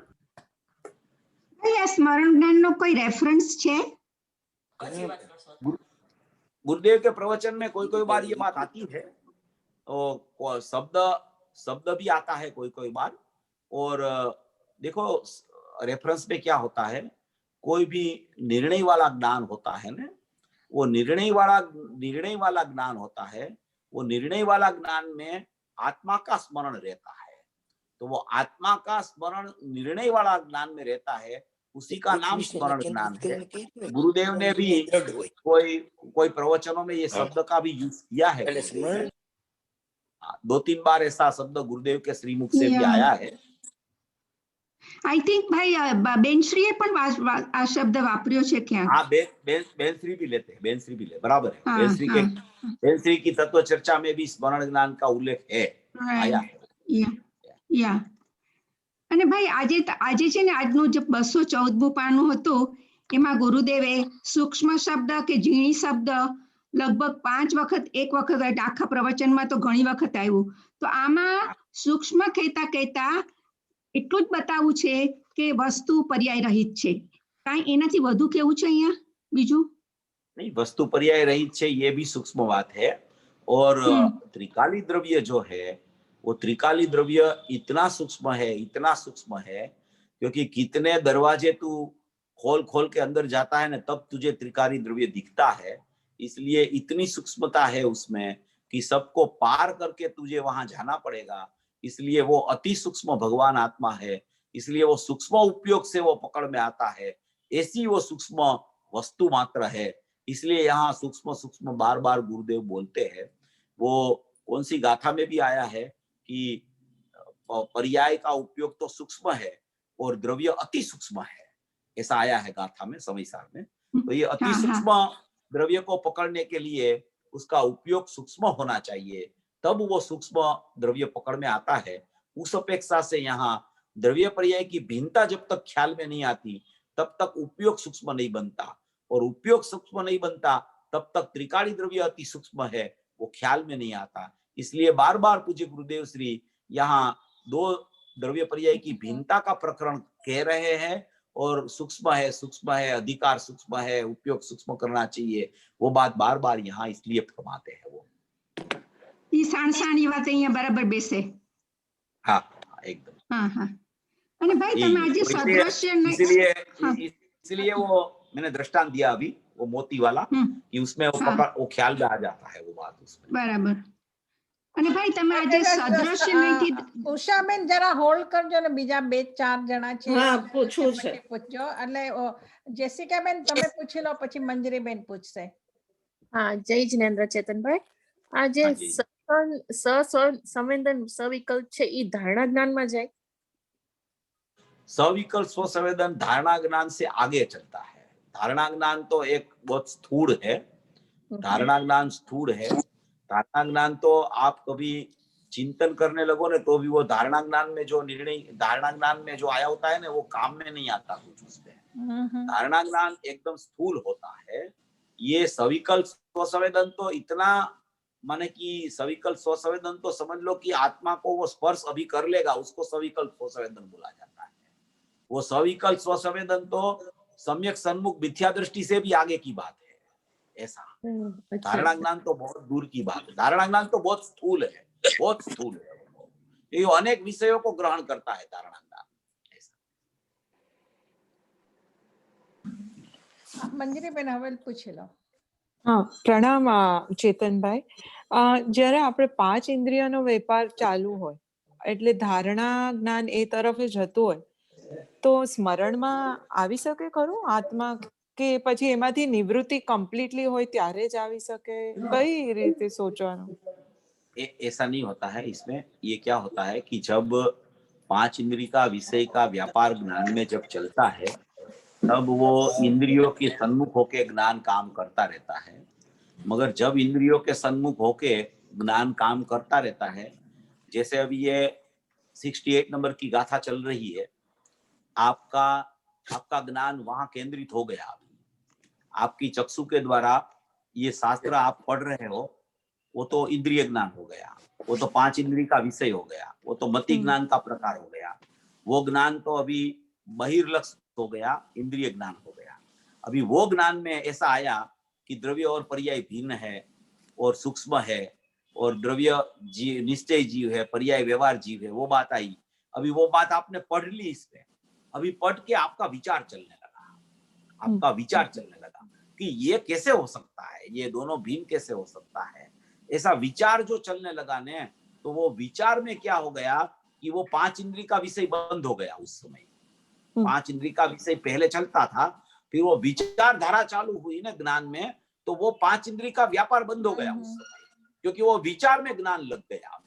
अभी वो जो विचार में ज्ञान लगा, वो भी श्रुत ज्ञान का आकुलता रूप विकल्प चल रहा है। जब विचार में ज्ञान कर रहे हैं तब विकल्प चल रहा है। अभी विकल्प चल रहा है, उसमें वो जीव ऐसा सोचता है कि ये मेरे को तो जानने में आ रहा है, मेरे को तो ज्ञान हो रहा है, मेरे तो ज्ञान हो रहा है। तो बार बार ऐसा वेदांत का प्रकरण चलते चलते चलते चलते उसको एक ज्ञान में ऐसा स्मरण चालू हो जाता है कि मैं तो भगवान आत्मा चैतन्य स्वरूपी निश्चय जीव हूं, और ये ज्ञान में जो ख्याल में आता है वो ज्ञान है, वो सचमुच में मेरा ज्ञान का उपयोग है और निर्णय वाला ज्ञान है कि जिसमें मेरा द्रव्य का निर्णय हो गया है, तो वो स्मरण ज्ञान बन जाता है। तो ऐसी ये प्रक्रिया बचती है। ये एक समय में सब नहीं होता है, ये प्रक्रिया लंबी चलती है। पहले इंद्रिय ज्ञान का मति ज्ञान द्वारा 5 इंद्रिय का विषय चलता है, और फिर विचारधारा चलती है श्रुत ज्ञान में, तो वो 5 इंद्रिय का व्यापार निर्णय के काल में वो बंद हो जाता है 5 इंद्रिय का व्यापार। फिर वो निर्णय में विकल्प चलता है, तो विकल्प का वाला निर्णय में भी वो निर्विकल्प तत्व की पहचान करने के लिए पुरुषार्थी बनता है, तो वो ज्ञान काम करने लगता है। वो ज्ञान काम करने लगता है तो वहां निर्णय की भूमिका जीव को आती है। निर्णय की भूमिका आती है तो वो निर्णय में ज्ञान में एक स्मरण चालू हो जाता है। वो ज्ञान का स्मरण में एक भगवान आत्मा हूं और मेरा उपयोग में मेरा उपयोगवान ही है, ऐसा उसको एक स्मरण में चालू हो जाता है। ऐसी एक प्रक्रिया पूरी बचती है, ऐसी प्रक्रिया होती है पूरी। એટલે એક બાજુ એ ચાલ્યા કરે પણ આ બાજુ તમારું લક્ષ્ય આત્મા તરફ જ હોય। हाँ, फिर वो स्मरण ज्ञान चालू हो जाए ना, स्मरण ज्ञान चालू हो जाए, फिर बार बार 5 इंद्रिय की तरफ ज्ञान जाता है। मगर फिर वहां से वापिस आ जाता है, उसको स्मरण ज्ञान का स्मरण आने लगता है कि मेरा ज्ञान तो जानने का काम कर रहा है, ये मैं अन्य अन्य पदार्थ को क्यों जानने जा रहा हूँ, मेरा ज्ञान तो मेरा नायक को जानने के लिए प्रवृत्तिशील होना चाहिए, ये अन्य अन्य अन्य विषय में क्यों ज्ञान चला जा रहा है। तो फिर वो 5 इंद्रिय का विषय से वापिस आ जाता है, फिर वो विकल्प में विचार चलने लगता है, फिर विचार में ज्ञान ख्याल में आता है, फिर ज्ञान में स्मरण चालू होता है, फिर स्मरण में नायक भगवान हुए चालू हो जाता है। ऐसी एक प्रक्रिया बार बार बदती रहती है, बार बार बार बार बार बार। थोड़ा टाइम में मति ज्ञान में 5 इंद्रिय, बाद में तो विकल्पात्मक ज्ञान में श्रुत ज्ञान, बाद में ज्ञान का निर्णय, बाद में स्मरण ज्ञान, बाद में नायक भगवान आत्मा ख्याल में आवे। ये एक पूरी प्रक्रिया चलती है। आत्मार्थी होता है जिसको एक आत्मा ही चाहिए, जिसको बाहर का कोई पदार्थों की रुचि नहीं होती है, बाहर में कुछ करना कि बाहर का कुछ छोड़ना, माने कि कर्ता बुद्धि, ज्ञाता बुद्धि, त्याग बुद्धि वो सब चली गई होती है। चली गई माने कि मंद पड़ गई होती है, उसको ये स्मरण ज्ञान काम करने लगता है। तो ये पूरी प्रक्रिया है, पूरी प्रक्रिया चलती है। चेतनभाई, आशाबेन ने પછી અરુણાબેન તમે પૂછજો। ચેતનભાઈ, મારો પ્રશ્ન મંજરીબેન નો જેવો જ હતો કે જે મતિ જ્ઞાન 5 ઇન્દ્રિયો દ્વારા થતો તો વિષયોનું એ બંધ થઈને વિકલ્પો શરૂ થયા, એટલે કે શ્રુત જ્ઞાનમાં મનમાં એ નિર્ણય થવા માંડ્યો અને પછી એ નિર્ણયમાંથી તમે સ્મરણ જ્ઞાનમાં જાઓ છો। મારો એ જ પ્રશ્ન હતો જે તમે હમણાં સમજાયો એ જ। मति श्रुत ज्ञान ऐसा होता है ना कि मति ज्ञान लब्ध हो जाता है और श्रुत ज्ञान उपयोगात्मक हो जाता है, फिर श्रुत ज्ञान लब्ध होता है तो फिर स्मरण ज्ञान उपयोगात्मक हो जाता है। स्मरण ज्ञान का प्रकार तो श्रुत ज्ञान का है, मगर वो श्रुत ज्ञान में विकल्प जो चलते थे वो विकल्प की आकुलता मंद पड़ जाती है और वो स्मरण तक ज्ञान पहुंच जाता है। तो मति श्रुत मति श्रुत मति श्रुत मति श्रुत ऐसा लब्ध उपयोग लब्ध उपयोग लब्ध उपयोग ऐसा बार बार बार बार बार चलता रहता है। ભાઈ જરાક મારું સમજવાનું, આઈ થિંક મેં એવું સાંભળ્યું કે નહીં એ સાપેક્ષ છે, તો એ જરા સમજાવજો ને। અને બીજી વાત આપને એ પૂછવી હતી કે જ્યારે ધારણા જ્ઞાનમાં પણ વિકલ્પાત્મક જ્ઞાનમાં પણ જ્યારે દ્રષ્ટિનો વિષય જ દ્રષ્ટિમાં હોય, એટલે સ્વભાવથી સ્વભાવને જાણવો કે સ્વભાવ જ પરમાત્મા, અત્યારે હું પરમાત્મા છું, તો ત્યારે ક્યાં પર્યાયની યાદ આવે છે? પર્યાયને ગૌણ કરી, કારણ કે પર્યાય તો આત્માના બંધારણમાં છે જ। અને તમે કીધું કે સિદ્ધ ભગવાનને દ્રવ્ય ગુણ પર્યાય તો હોય જ છે, તો એ વાત સાચી છે? साची बात तो सब सही है, मगर धारणा ज्ञान में जब तक आत्मा रहता है ना, तब तक दृष्टि का विषय वास्तविक ख्याल में नहीं आया होता है, वो धारणा तक ही रह जाता है वो। क्योंकि धारणा ज्ञान जो है ना, वो प्रत्येक समय में ऐसे अनेकाकार होके फिरता रहता है कि उसमें कोई नायक का दृष्टि के विषय का स्मरण नहीं बनता है, इसलिए वो धारणा ज्ञान कुछ काम का नहीं है। ऐसा कहा भी जाता है कि धारणा ज्ञान कहीं नकामू नहीं एकदम, एम पण के नहीं तो कौन सी अपेक्षा है कि वो कुछ पता ही नहीं हो, जिसको द्रव्य गुण पर्याय क्या है, निश्चय व्यवहार क्या है, उपादान निमित्त क्या है, वो कुछ पता ही नहीं हो और वो जैन दर्शन में खाली मैं त्रिकाल त्रिकाल त्रिकाल त्रिकाल हूं ऐसा करने लगे, तो उसकी तो कोई यहाँ बात है ही नहीं। मगर जिसको थोड़ा भी धारणा ज्ञान में पता चल गया है, तो वो धारणा ज्ञान वाला भी वो धारणा ज्ञान को छोड़ के अगर ज्ञान में आके वो आगे बढ़ सकता है। ऐसा कहने का आशय कभी कभी आता भी ना તમે એમ કહો છો એ બરાબર છે, હું તો તત્સમયની યોગ્યતાની વાત કરું છું કે નીકળી જવાય છે ને, જેમ અપર પદાર્થમાં જતો રહે છે ને जीव, और नहीं होता है, नई सापेक्ष होती है। नई से देखने वाले को एक नई से देखता है तो दूसरी नई खड़ी हो जाती है। स्वभाव से देखने वाले को, ज्ञान से देखने वाले को सीधा नायक ज्ञान में ख्याल में आता है, दृष्टि में नायक आ जाता है, क्योंकि नई हमेशा सापेक्ष होती है। तो एक नई से निश्चय नई से शुद्ध कहेगा तो दूसरी व्यवहार नहीं खड़ी हो जाएगी कि व्यवहार नहीं से अशुद्धता है। निश्चय नहीं से नित्य कहेगा तो व्यवहार नहीं से अनित्यपना खड़ा हो जाएगा। इसलिए नई सापेक्ष होती है, नई धर्म ही सापेक्षता वाला है, इसलिए नई से स्वभाव की प्राप्ति नहीं होती, ज्ञान से स्वभाव की प्राप्ति होती है, तब नई प्रकट हो जाती है। ऐसा इस तरीके से। बराबर सरस। पूछ लो તમારો સવાલ હવે। ભાઈ નાનકડો છે ભાઈ કે તમે આજે કીધું સદ્રશ્ય નહીંથી દ્રવ્યમાં રહે છે, ઈ વાત થઈ, તો ઈ ન્યા તમે આપણે મોક્ષની પર્યાયની સદ્રશ્ય કહે ને એવી રહે છે, તો ઈ બેમાં ફરક કેવી રીતે લેવો? સદ્રશ્ય નહીં, પેલા તો મેં શબ્દ વાપરો નથી. ઓકે, સદ્રશ્ય મેં નહીં. કીધું અચ્છા. એટલે તમે આત્મા સદ્રશ્ય છે એમ કીધેલું. આત્મા સદ્રશ છે, પર્યાય તો વિસદ્રશ, પર્યાય વિસદ્રશ છે, આત્મા સદ્રશ છે. એટલે સદ્રશ્ય નામની કોઈ નહીં નથી હોતી. સદ્રશ્ય નામની સદ્રશ્ય તો સ્વરૂપ છે ભગવાન. હા, સમજવામાં મારી હા સાંભળવામાં ભૂલ થઈ. અને બીજું ભાઈ જે દ્રષ્ટિનો વિષય જે નવું શ્લોક ગો હેડ દીકિતાબેન, ગો હેડ. ના, મારે એટલું જ કેવું હતું કે આજે તમે જે અનુભૂતિના સ્ટેપ્સ બતાવ્યા ને એ બહુ અદ્ભુત, બહુ જ સમજણમાં પડી ગયા એવા થઈ ગયા કે આ કઈ રીતે વિકલ્પાત્મક માંથી સ્મરણ જ્ઞાનમાં અને ત્યાંથી એ ખરેખર બહુ ઉપયોગી થશે.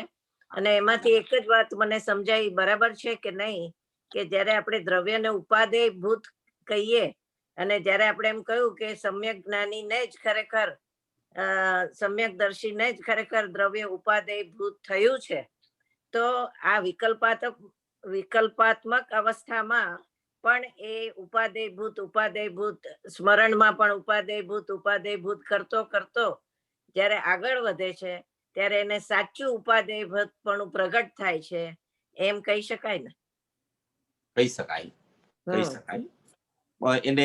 એને એમાં શું છે કે એ જે સ્મરણ જ્ઞાન છે ને એ પેલા એને પકડાવવું જોઈએ, ખ્યાલમાં આવવું જોઈએ. અને ઈ સ્મરણ જ્ઞાન પકડાય ને ત્યારે સ્મરણ જ્ઞાનમાં ઉપાદેયભૂત વસ્તુ છે એમ ખ્યાલ આવે ને ત્યારે એને અનુભૂતિનો અવકાશ ચાલુ થાય છે.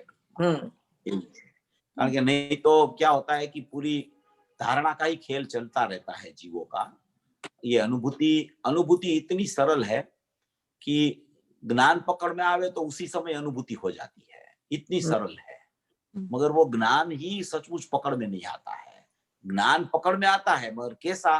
धारणा वाला, विकल्प वाला, परलक्ष वाला, पर सापेक्ष वाला, ऐसा ही ज्ञान पकड़ में आता है. वास्तविक ज्ञान जो है कि जिसमें ना तो कोई विकल्प है, ना तो कोई निमित्त है, ना तो कोई सचमुच में द्रव्य भी वो ज्ञान में नहीं है, ऐसा ज्ञान पकड़ में आवे तो वो ज्ञान का भेद छूट के नायक में जीव चला जाता है. ऐसा इस तरीके से નિરપેક્ષ જ્ઞાન પર્યાયની જે વાત કરો છો ને એ રીતે જ્ઞાન ખ્યાલમાં આવી તો બરાબર થઈ જાય. ભાનુબેન પૂછી લો તમે હવે. સ્મોલ ક્વેશ્ચન છે ચેતનભાઈ, આપણે આ ધારણા જ્ઞાન ને સ્મૃતિ જ્ઞાન એ બધી કરી, પણ આમ આપણને તો જ્ઞાન આમાં કેવી રીતે ખબર પડે કે અમારું ધારણા જ્ઞાન છે ને સ્મૃતિ જ્ઞાન છે ને મતિ જ્ઞાન છે ને શ્રુત જ્ઞાન છે ને? આપણને તો જ્ઞાન જ ખબર પડે. આ તો આગમથી આપણે બધા શબ્દો વાંચીએ, પણ ખરી રીતે મને તો જ્ઞાન એટલે જ્ઞાન જ લાગે. એટલે કેવી રીતે ऐसा होता है जो ज्ञान लगता है ना अपने को, उसमें वो विचार करना कि वो ज्ञान लगता है, वो कौन सी अपेक्षा से अपन ने ज्ञान देखा है. अभी ये सामने शास्त्र है तो शास्त्र पढ़ते पढ़ते ऐसा लगता है कि मुझे ज्ञान हुआ. तो कौन से शब्द का ज्ञान हुआ? तो कि ये इसमें द्रव्य पर्याय की भिन्नता लिखी है, उसका ज्ञान हुआ. तो वो जो है ना वो सापेक्षता वाला ज्ञान हो गया, वो सापेक्षता हो गई. बाद में समझ दो प्रतिमा का दर्शन करने जाते हैं, सिमंदर भगवान है, महावीर परमात्मा है, उस तरफ अपना ज्ञान काम करने लगता है. तो वो क्या हो गया? वो इंद्री का विषय हो जाता है. अपने को ऐसा लगता है ज्ञान है, मगर वो ज्ञान में निमित्त अगर सिमंदर भगवान बन गए, महावीर परमात्मा बन गए, तो अपना अंदर महावीर बैठा है, जो स्वभाव है महावीर स्वभाव है अपना, वो स्वभाव में ज्ञान निकलता है. वहां से वो ज्ञान ख्याल में नहीं आया, वो उनका ज्ञान ख्याल में आ गया. तो क्या हो गया? सापेक्ष ज्ञान हो गया. ख्याल में आता है ज्ञान, नहीं आता ऐसा नहीं है, मगर हमेशा जीव को जब तक कोरा ज्ञान ख्याल में नहीं आता, निरपेक्ष ज्ञान ख्याल में नहीं आता, तब तक सापेक्षता वाला ज्ञान उसकी दृष्टि में रहता है निरंतर. अभी वो क्या है कि प्रत्येक समय में ज्ञान प्रवृत्तिशील तो रहता ही है, प्रत्येक समय में निमित्त भी रहता है ज्ञान में. अभी उस समय उसको पुरुषार्थ करके ज्ञान को अकेला देखना बहुत बड़ा पुरुषार्थ है. ऐसा लगता है कि मुझे तो ज्ञान ख्याल में ही आता है, ज्ञान के अलावा कुछ है ही नहीं है, ज्ञान ही है. मगर वो लगता है ना, वहां उसको विचार करना चाहिए कि ऐसा लगता है, उसमें क्या लगता है, ये क्या लगता है इसमें, तो कि इसका ज्ञान, इसका ज्ञान, इसका ज्ञान, बस तो वो अनेकाकार ज्ञान हो गया, वो सापेक्ष ज्ञान हो गया, वो निरपेक्ष ज्ञान नहीं रहा। ज्ञान माने जानना, किसका जानना वो प्रश्न ही नहीं, जानना उसका नाम ज्ञान है। वो ज्ञान पकड़ में आना चाहिए। अगर वो आता है ज्ञान पकड़ में, तो फिर ये आपको मति ज्ञान, श्रुत ज्ञान, स्मरण ज्ञान, लब्ध ज्ञान, उपयोग वाला ज्ञान कुछ समझने की जरूरत नहीं है। वो सब एक ज्ञान में समा जाते हैं। ऐसा इस तरीके से विचार करो। બરાબર, બહુ સરસ સરસ. સાપેક્ષ જ્ઞાન કયું એ બરાબર છે. મનીષા બેન પૂછી લો. હા, ભાઈ એક તમે જે ન્યાયની ચર્ચા કરી અને ભેગી હમણાં સવિકલ્પ સસંવેદનની પણ ચર્ચા આવી. તમે સ્વભાવ સન્મુખથી પણ આગળની દશાની પણ વાત કરી. તો આમાં ગુરુદેવશ્રીએ એક જગ્યાએ સવિકલ્પ દશામાં નિશ્ચય નહીં હોય એવો પ્રશ્ન થયો હતો. તો એમણે જે વાત કરી, હવે જો વધારે લંબાણ હોય તો નેક્સ્ટ ટાઈમ લેજો, કે નિશ્ચય નયનો ઉપયોગ શુદ્ધ આત્માને જ ધ્યેય બનાવીને જ્યારે તેમાં થંભી જાય ત્યારે નિર્વિકલ્પતા જ થઈ જાય છે. એટલે ખરેખર તો નિશ્ચય નય વખતે નિર્વિકલ્પ દશા જ હોય છે. આમ છતાં શુદ્ધ સ્વભાવ તરફ ઢળતા ઉપયોગને સવિકલ્પ દશામાં પણ કોઈ ઠેકાણે નિશ્ચય નય તરીકે કહેવામાં આવ્યો છે. ત્યાં તે ઉપયોગ શુદ્ધ સ્વભાવ તરફ ઝૂકતો જાય છે. તે આગળ વધતા વિકલ્પ તોડીને અભેદ દ્રવ્યને પહોંચી વળે છે. આમાં ક્યાંય બ્રેક લાગી શકે છે? એ સાધક જીવ જે એ રીતનો પુરુષાર્થ જેનો ચાલતો હોય એમાં दो प्रकार की नहीं होती है। एक सविकल्प निश्चय नहीं होती है, एक निर्विकल्प निश्चय नहीं होती है। निश्चय नहीं के भी दो प्रकार है। सविकल्प निश्चय नहीं होती है, वो आगे बढ़ती रहती है। निर्विकल्प निश्चय नहीं होती है, वो अनुभूति वाली होती है। तो सविकल्प निश्चय नहीं का जब प्रकरण आता है तो ये सविकल्प निश्चय नहीं में क्रम होते हैं। वो है निश्चय नहीं, मगर वो विकल्पात्मक निश्चय नहीं है। विकल्पात्मक निश्चय नहीं आगे बढ़ती है क्रम क्रम क्रम क्रम से, और क्रम क्रम क्रम से आगे बढ़ती है, वो अभेद हो जाती है, तो वो निर्विकल्प निश्चय नहीं हो जाती है। सविकल्प निश्चय नहीं, निर्विकल्प निश्चय नहीं, सविकल्प प्रमाण, निर्विकल्प प्रमाण, ऐसे चार प्रकार आते हैं। नई और प्रमाण के दो प्रकार है, सविकल्प और निर्विकल्प। निर्विकल्प प्रमाण भी होता है अनुभूति के काल में। वो अनुभूति के काल में निर्विकल्प प्रमाण क्या होता है कि वो निर्विकल्प नई पूर्वक उसने आत्मा को ग्रहण किया, तो आत्मा को ग्रहण करने वाली जो नहीं है वो पर्याय है, और आत्मा को ग्रहण किया वो द्रव्य है, तो वो दोनों निर्विकल्प है, तो निर्विकल्प प्रमाण हो गया। उससे पहले की जो दशा है वो सविकल्प प्रमाण और सविकल्प नहीं चलती रहती है। ये थोड़ा प्रकरण बहुत अच्छा है, अपन कर लेंगे ऐसी चर्चा हो तो आगे, मगर ये बहुत अच्छी बात है। और ये गुरुदेव का जो आपने अभी पढ़ा ने, वो उसमें यही कहना है कि वहां समझ लो कि कोई ज्ञानी होता है ना, वो निश्चय नहीं की चर्चा करता है, तो उसमें दो भेद नहीं पाड़ते हैं, सविकल्प और निर्विकल्प। वो निश्चय नहीं आगे बढ़ते बढ़ते निश्चय नहीं पूरी हो जाती है, ऐसा कहते हैं, मगर उसमें दो भेद पड़ते हैं, सविकल्प और निर्विकल्प। सविकल्प और निर्विकल्प निश्चय नहीं में दो भेद पड़ते हैं। सविकल्प माने व्यवहार नहीं, ऐसा नहीं। निश्चय नहीं में सविकल्प निश्चय नहीं और निर्विकल्प निश्चय नहीं, ऐसे दो भेद पड़ते हैं। तो ये चर्चा जो आप पढ़ी ना अभी, उसमें वो लागू पड़ता है उसमें वो ऐसा। हाँ, उसमें आगे भी है, पूरा एक पेज है, पर मैंने किसपे से पढ़ रहे हो आप? ये किसपे से पढ़ रहे हो? ये सम्यक दर्शन जो बुक है ना, अच्छा, हरि भाई की। ठीक है, हाँ ठीक हाँ, है, ठीक है। हाँ, उसमें से उन्होंने गुरुदेव का ही कोट करके दिया है। हाँ, ये तो ठीक है, कोई बात नहीं, वो तो बराबर है, मगर अक्षरस प्रवचन हो ना, उसमें से आप निकालना। वो संकलन में क्या होता है कि कोई बार फर्क आ जाता है शब्दों में, कोई बात नहीं, ये तो ठीक है, इसमें कोई प्रॉब्लम नहीं है, मगर वो अक्षरस प्रवचन उसमें पूरा गुरुदेव का स्पष्टीकरण एकदम अपने को पता चलता है। संकलित प्रवचनों में कोई बार क्या होता है कि गुरुदेव कुछ कहना चाहते हो और कुछ लिखा भी कुछ कोई उसको ऐसा लगे कि यही कहना चाहते हैं गुरुदेव, तो वो लिखा हो जाता है, ऐसा भी होता है कभी कभी। हाँ, यानी इसलिए उसका टाइटल अध्यात्म चर्चा दिया है कि रात्रि चर्चा हाँ में प्रश्न उत्तर हुए होंगे, उस पे से हाँ जो भी उसपे से लिया है। होगा। नहीं अच्छा है, हरिभाई तो अच्छा लेते थे, कोई प्रॉब्लम नहीं है, तो ठीक है।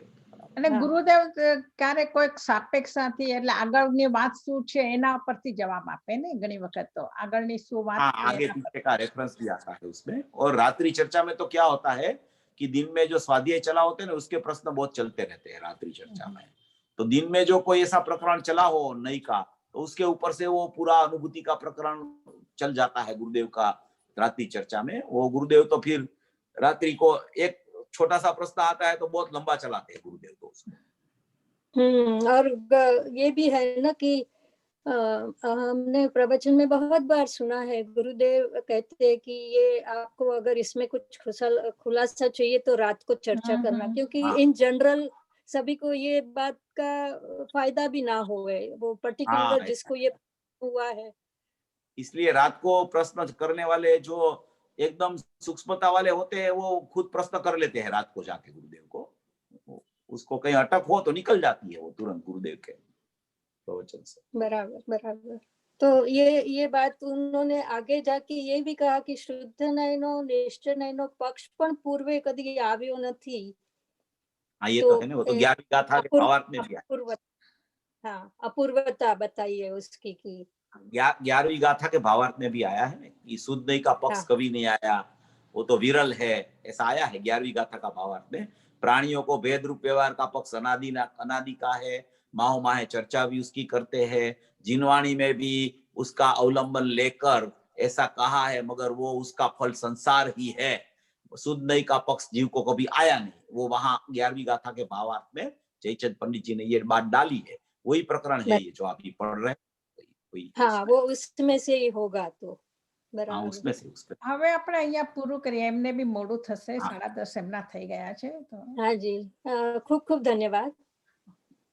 जावाणी के ज्ञान से सूझे लो कालो, शिवाणी मस्तक नमो। नवा नमस्कार।